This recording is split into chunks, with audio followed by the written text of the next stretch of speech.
നമ്മൾ ഈ ഒരുപാട് തവണ തോറ്റിട്ട് നമ്മൾ ജയിക്കുന്ന ഒരു ജയമില്ലേ, അതിനൊരു പ്രത്യേകതരം അഡ്രിനാലിൻ റഷ് ഉണ്ട്. പക്ഷെ ചുറ്റും നിൽക്കുന്ന ആളുകൾക്ക് ഇത് മനസ്സിലാവണമെന്നില്ല.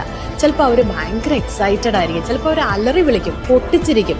അതിനൊരു കാരണം എന്താണെന്ന് ചോദിച്ചാൽ അവർക്ക് മാത്രമേ അറിയത്തുള്ളൂ അവർ കടന്നു വന്ന ജേർണി എത്രമാത്രം പെയിൻഫുൾ ആയിരുന്നു എന്നുള്ളത്. It's not all about winning. It's about managing your failures too. വലിയൊരു കാര്യത്തിന് ശ്രമിക്കുമ്പോൾ ഒരിക്കലും പരാജയപ്പെടരുതെന്ന് ആഗ്രഹിക്കുന്നവർ ഒന്നും ശ്രമിച്ചിട്ടുമില്ല, ഒന്നും നേടിയിട്ടുമില്ല. ലോകം പരാജിതരുടേത് കൂടിയാണ്. ഒരുപാട് പരാജയങ്ങളിൽ നിന്നാണ് വിജയങ്ങൾ ഉണ്ടാവുന്നത്. It's not all about facilities. അത് സൗകര്യങ്ങളുടെ മാത്രം പ്രശ്നമല്ല. I strongly believe it's about the passion which you possess for something. നിങ്ങൾ ഒരു കാര്യത്തിനോട് വെച്ച് പുലർത്തുന്ന ഒരു പാഷനാണ് ഈ കാലഘട്ടത്തിൽ നിങ്ങളെ വിജയിപ്പിക്കുന്നത്. ഒരു ദുരന്തവും ജീവിതത്തിന്റെ അവസാനമാകുന്നില്ല.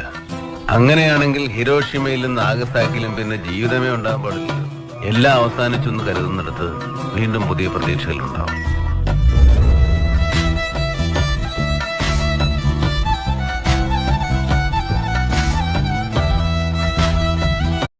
നമ്മൾ തളരുമ്പോ ഒരാളും നമ്മളെ തേടി വരില്ല.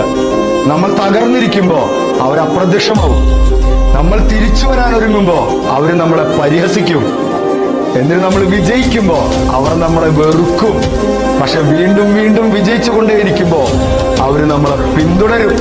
നമ്മളെ ഒരാൾ അടിക്കുന്നുണ്ടെങ്കിൽ അടിക്കുന്ന ആളുടെ മുകളിൽ കൂടെ പറക്കണം. അപ്പൊ അടി നമുക്ക് ടാറ്റ തരുന്നത് പോലെ തോന്നും.